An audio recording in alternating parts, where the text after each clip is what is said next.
The planned built environment will never be what every person needs it to be at all times. Planning for active transport involves thinking about the 3 Ds: density, diversity, and design.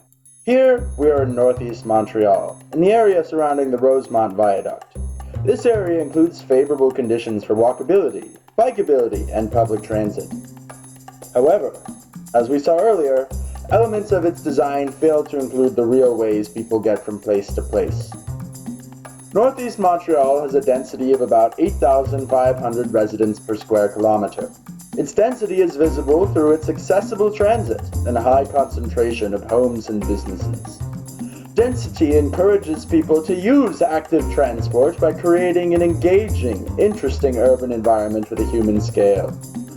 Areas with a low density have the adverse effect of making pedestrians feel dwarfed and disconnected. Northeast Montreal features 73 unique amenity types, as shown here on this map. These land uses coexist alongside one another, making the area highly diverse. Diverse neighborhoods with mixed land uses help curb urban sprawl and offer richer built environments and social experiences to their residents. They naturally encourage active transport by placing amenities like shops and community institutions close to people's residences. Design can be assessed by measuring the sidewalk width, an indication of pedestrian accessibility, or by counting the number of four-way intersections, an indication of the grid pattern with high connectivity.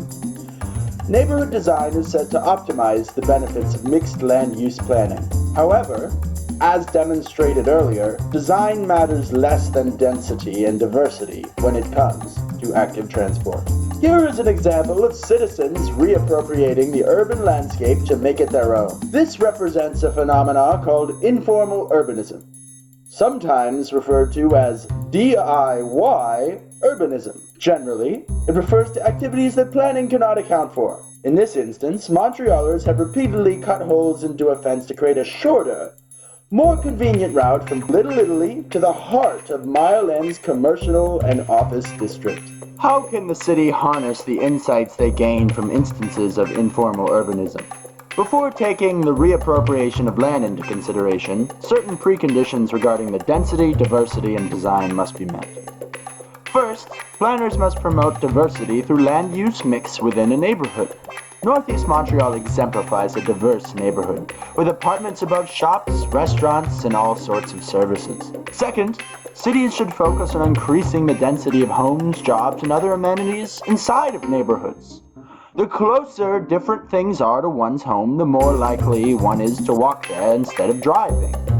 Finally, planners should consider instances of informal urbanism as free insights into the infrastructure that cities need. The example we have highlighted today represents a need for higher connectivity between these neighborhoods.